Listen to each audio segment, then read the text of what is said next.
Good morning. Welcome to Up to the Minute. I'm Todd Duplantis, and it is a Wednesday. Good to have you with us on this midweek show. We've got a special show lined up for you. We'll hear from one of our participants in the business plan competition. That's coming up shortly. But first, my co-host this morning, Dr. Amy Tan, the Dean of HCC's English and Communications Department. It's good to see you, Amy. Good morning. It's great to see you, Todd. Of course, first question I'll ask, did you get a chance to run yet this morning? I did, and I had an 8 a.m. meeting, so I need a cookie because I got out and I got it done early. Okay. All right. Well, I've been waiting till like my lunch hour these days to go for a run, so I might do that.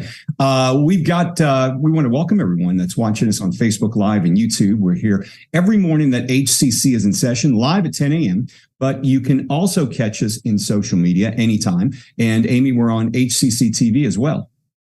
That's correct. We are live on the Houston Community College District Facebook page, not HCC, and on YouTube. We're also on Twitter, LinkedIn, and on HCCTV at noon, 5, and 10 p.m., and that's Monday through Friday.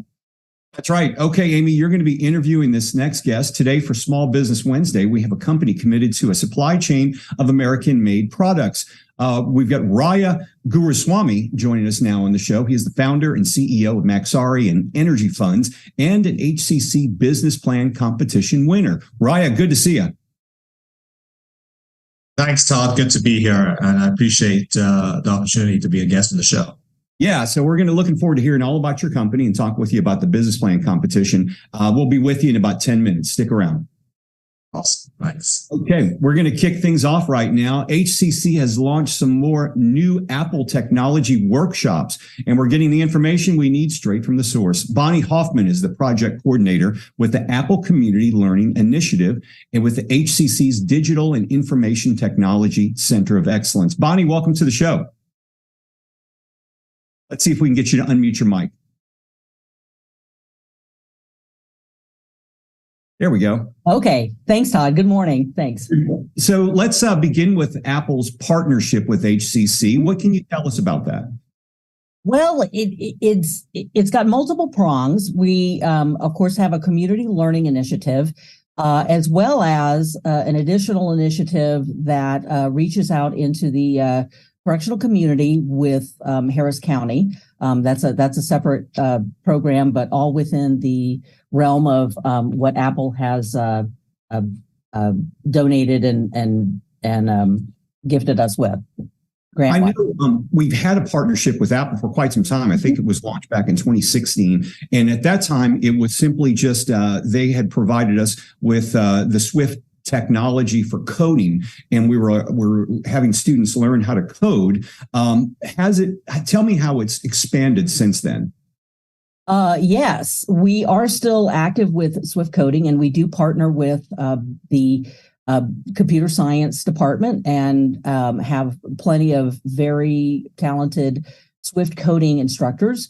However, we've also branched out into outreach with the community in terms of getting underserved communities, getting faculty, students, staff, and again, outside in the community, access to technology through the Apple ecosystem. And we do that trying to step people into that with fundamental courses and some in multimedia and technology in addition to those Swift courses.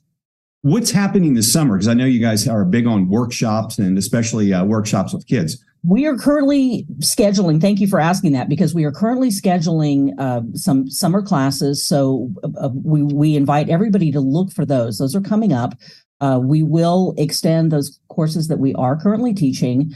We're finishing up the spring schedule right now, but the summer is about to be released. So there could very well be, we spread out among the HCC system, so we could very well be in your neighborhood soon. Well, we've been promoting some of the upcoming workshops. Where will those be held? And maybe you can tell us what type of workshops they are. Fantastic. Yes, we actually have one coming up at our fantastic Apple Innovation Lab over at the STEM building at the Felix Fraga campus. So that's just east of downtown. It's a wonderful location. We have a fundamentals course. It's free to the public, free to anybody within HCC and in the community this Saturday from 8 a.m. until noon. Again, that's at the Fraga campus. I believe you guys have the link for registration for that. Right. We do have some openings for that as well. That is one of our cornerstone workshops where you can go in and really get a fantastic overview of everything that is within the Mac OS environment, the ecosystem. We also have the same workshop at Acres Homes, the Acres Homes HCC campus on May 16th, on Tuesday, May 16th, on from 2 p.m. to 6 p.m. And tell us about the STEM summer camps with the focus on coding. Yes, we are offering 4 summer camps. Those are free they're geared towards middle and high school students. And we do, again, as you said, we focus on the Swift iOS coding. And to give a little background, Swift, of course, is the native code base that you use to develop iOS apps. So we introduce students to that, and that can be a launching pad for students that are interested in STEM. It seems like if you learn how to code, you're always going to have job employment opportunity. Yeah. Is it still a large market for coders?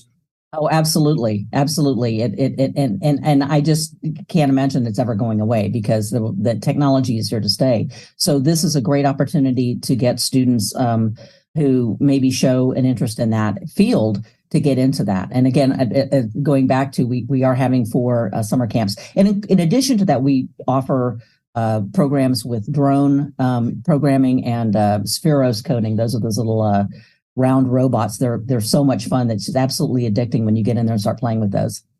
And how can the community sign if they got kids that are going to be home over the summer? And do they just go to a page and sign them up? How do they register for these programs? Yes, there is registration. If we don't have that link in association with the podcast right now, I can get that to you. But yes, those camps are open, and we are having 4 of those throughout the district, throughout the HC system this summer. For those of you watching this show right now, we're going to post all those links in our social media post after the show so that people can find this. What's in the work with Apple's initiatives going forward? We have a lot of things going on. Behind the scenes, we have been working toward building certificate programs with video storytelling. We also have, of course, the mobile applications tracks. We are creating pathways for people to pursue, particularly in creative domains, as well as the tie-in with that is that we carry those over to that correctional program for people within that Harris County system to help decrease recidivism and help give them job skills. How hard is it to learn how to code? I mean, are these 1-week workshops, or are everyone going to walk out and be able to create an app? What can they expect for that? That's a great question. And it's something that we try to focus on a very fundamental base. When we work with these programs, we usually initiate, Apple has an awesome program that lets you play with the coding in a visual way. So you're enhancing so many different learning styles, and you're drawing on that creativity. So you don't have to sit at a terminal and just type out long, boring lines of code. Instead, you actually engage with the program and you see it visually happening in real time. It's very exciting. And you maybe briefly mentioned this, but you're going to be offering bilingual courses in the future as well. I mean, I know those are very popular at HCC. We intend to. We're trying to get that off the ground right now, and I look forward to trying to offer at least our fundamentals courses in other languages than English coming up soon. We're trying to get that off the ground right now, and so I'm hoping to start piloting some of those during the summertime. Bonnie Hoffman is the project coordinator for the Apple Community Learning Initiative at the HCC Digital and IT Center of Excellence. Bonnie, thanks for being here and letting us know everything you guys have going on for everything, all the programs and STEM workshops. We're going to have links in our social media post after the show so people can find those. Thanks, Bonnie. Thanks, Todd. All right. Now we're going to turn things over, switch directions a bit. And Amy, you've got a special guest who participated and I believe was a winner in the business plan competition. That's right. We're going to move on to Raya Guruswamy, who is the founder, CEO of Maxari and Energy Fundz. From what I've heard about your company so far, you used what you learned from the HCC's business plan competition to pivot and adjust, eventually exceeding $2 million in revenue. Let's begin with a brief description of your company. Sure. Thanks again, Amy, and it's good to be on the show. So yeah, absolutely. Our company is called Maxari, and Maxari is we have two business units out of two cities. Our industrial business unit out of Houston, we supply what's called MRO products, maintenance, repair, and operational supplies to primarily government entities, but also Fortune 500 companies, especially in the oil and gas industry. And then out of Austin, we have our energy group, which is exclusively focused on electric vehicle installation, charging station installations. And so, yeah, so these two entities. That's amazing. How did you get started with your company? So, I used to work in the oil and gas industry, like a lot of folks in the Houston area, first with Bechtel, and then, which is a construction company, and then BP.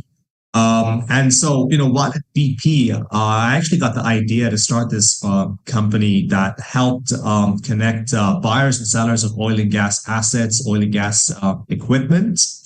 And I actually, around that time, entered a business plan competition first with the city of Houston called Liftoff. And then eventually I met Sandra Louvier, who was at the Center of Entrepreneurship at HCC, and then got involved with the HCC business plan competition, where I actually got second place. But it was still, a great experience. And that's really what was, propelled me to kind of take the leap and get involved in starting my company. Second place, a winner. Yes. How did the HCC New Spring Business Plan competition help you get your company off the ground? Yeah. So the HCC Business Plan competition and New Spring at the time, we had some phenomenal advisors, two gentlemen called Kevin Hannon and Brett Grunberg. We were in it to win it. And that was what they told me all the time. We weren't just there to kind of refine this. We were going to win this. And we also had a fantastic, moderator or trainer, and a gentleman called Richard Tyler. So, one thing the HCC, business plan competition really helped me do was just really focus on our clients and, see where the market was going. Following the market, I think, was the main thing for us, responding to our customers' needs. We kind of were wanting to do oil and gas assets and equipment. And then based on our talks with our advisors, and trainers, we just said, look, let's just follow the equipment, because this is where we're seeing the most amount of demand. And, we got clear on our messaging and our positioning. And it was also, then that I left BP full time to focus in on this competition. So that's really what the competition did for us. It sounds like mindset was also really forefront and important.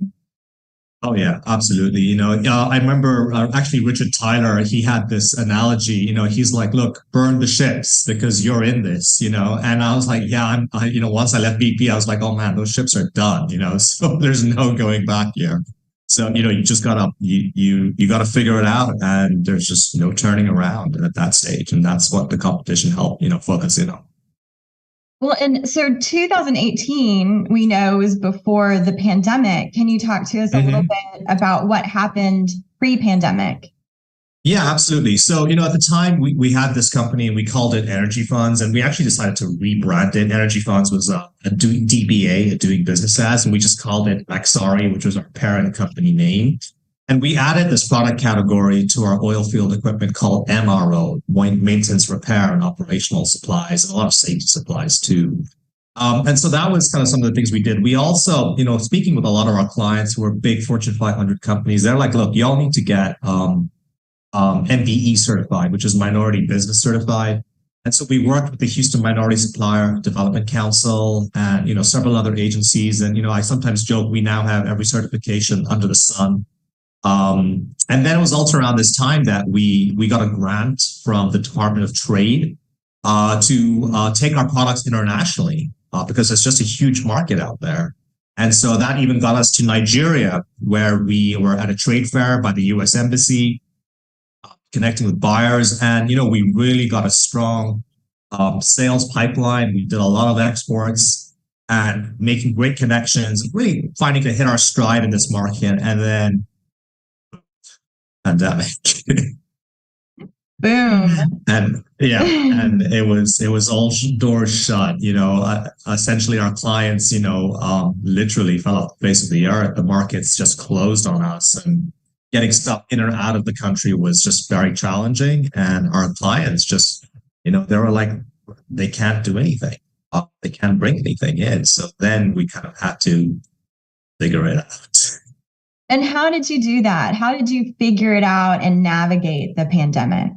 Sure. So, it was around this time that we kind of saw, that the global markets were shutting down. And then we found that there was this gap in the market left by all those supplies that were coming in from imports, right, from around the world. And there was just a real need for those MRO supplies, those safety supplies. And since we had been doing that pre-pandemic, we kind of had, that head start. But we said, well, look, if we can't go outside of the US to get them, let's focus in on the US market and find US manufacturers that could do this for us, that are competitive against, all those cheaper imports. And we found them. They exist. Everyone's like, well, US prices are very expensive, but they are out there. You have competitively priced manufacturers, and we win on quality every time, Amy, every time. And that was what was really great. But what this also did was it really helped us we didn't price gouge our clients. We just kind of went with what was the market rate. Folks were just going crazy with pricing, and there was a lot of price gouging. And I think we won a lot of goodwill from our clients because we didn't price gouge, and we delivered because our supply chain was so much shorter because, everything was now from the US. So that really helped us. It helped us to grow, hire more folks, and figure out, the next steps in this journey. And it really kind of grew our sales at the time as well. So yeah, that was, how we navigated the pandemic, really.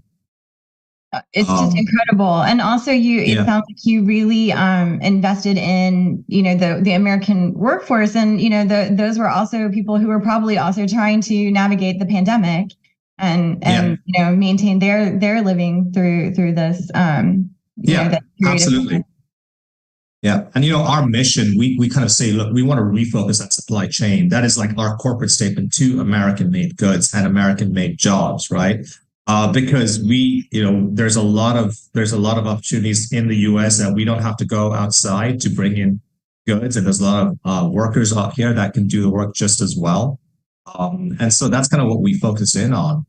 But then I think, what we also found was like, look, what we're doing during the pandemic, it's great, but we also want to focus on the future. And this is kind of taking some of that business plan competition thinking, right? And saying, where is the market taking us? And it was around this time that this whole Infrastructure Act was coming out. And so, by late 2020, we're like, let's dissect this Infrastructure Act, and then let's see where the market is going.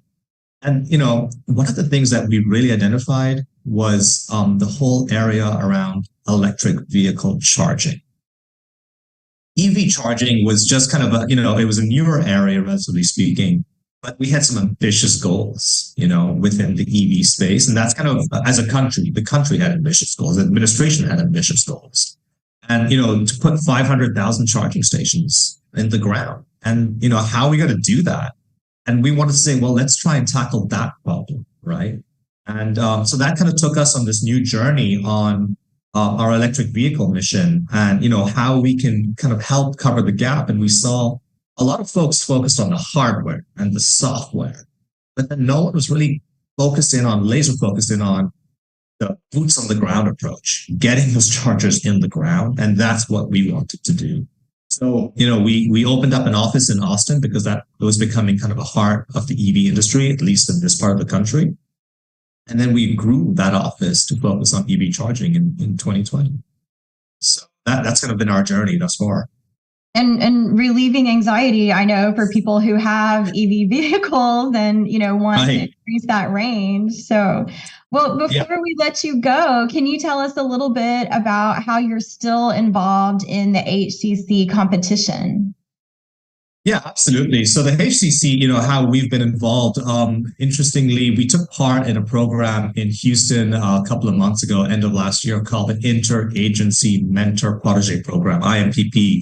And HCC is one of the major sponsors of that program. And it's essentially a program to help, businesses find opportunities in the government, in various agencies in the Houston area, city, Houston ISD, HCC included. And Veronica Douglas at HCC, was also a key player in that program. So we really stayed in touch with HCC. Veronica helped connect us with a lot of folks at HCC. And also, we want to take the EV charging and bring that over to y'all in that space, because that's something that's going to be necessary, with the college and colleges. Another area we've been working with HCC is actually one of the alumni from when we were in the business plan competition. There was a lady called Helen Collier, and her company is called Permit Us Now. And permitting is one of the biggest issues, if you want to call it that, in the EV world. And, Helen's company can really help us out in that space to, expedite those permits and just kind of get, reduce that bottleneck of getting permits in the EV charging space. So that's another kind of, touch point with the HCC business competition. So, that's kind of, I'm sorry. I hate to cut you off. I'm so excited to hear how you're partnering and you're bringing back your expertise and expanding that network. And I really want to thank you so much for coming on our show. Raya Guruswamy, founder, CEO of Maxari and Energy Fundz and HCC Business Plan Competition second place winner. We'll have your info in our post after the show. Awesome. Thanks a lot, Amy. All right. Thank you both. We got a few announcements to make. One of them, a visiting artist lecture. Gulf Coast Intercollegiate Consortium is hosting artist Sandra De La Rosa at 10 a.m. to 2 p.m. today. That's today. It's going on right now, April 26th. It's at HCC's Southeast East Side Learning Hub Gallery. It's free. Head on out there after the show and check out the visiting artist. And also, we've got a small business success series that is the last module is coming up, Amy. That's right. It's going to be at HCC Northwest Center. It's going to be in-person workshops with some experts. It looks like that's going to be Friday, April 28th from 9 a.m. to 3 p.m. It's Sales and Marketing Powered Up. Find out more details and register checking out the post after the show. Here is a way to get a job with some high benefits as far as a salary. The continuing education course will provide students with an intro to the tools and techniques that will power them to lead Lean Sigma products. Not only can they learn to improve the quality of their products and the processes by reducing pre-existing defects and additional costs, they could also make almost $95,000 a year in salary. Check our post after the show and you can learn how to study Lean Six Sigma techniques. All right, Amy, we also got a Smart Building Technology Associate degree that we're offering here at HCC. Yes, check out this new Smart Building Technology program at HCC Central, where students can earn an associate in applied science in this booming industry, and they can make almost $62,000 a year. And we'll have those details in the post after the show. Here's a free event to attend Monday night, our big band concert. HCC Student Big Band Ensemble with guest artist Dr. Aaron Langton will feature him on baritone sax for some of his arrangements and others just featuring the band. It's Monday, May 1st, May Day at 7:30 p.m. at HCC's Northwest Performing Arts Center. No need to register. We'll have information in our post after the show. You will need to register for the fall, and fall registration is going on right now. That's right. And we're going to continue to offer all of the modes that you are familiar with, our online anytime, online on a schedule, hybrid in-person and hybrid labs. To learn more about our HCC programs, start dates, and options to cover costs, go to hccs.edu/apply. Okay, on the show tomorrow, we'll visit with the Honors College Director. This one also heads up HCC's honor roll programs. And we'll get ready for Cinco de Mayo, which falls on a Friday this year. We'll be talking with a special guest from San Diego for Thursday Family Fun Day. Amy, thanks for being here. We'll see you next time. Thanks so much for having me. And we'll see all of you tomorrow live, 10 a.m. for Up to the Minute.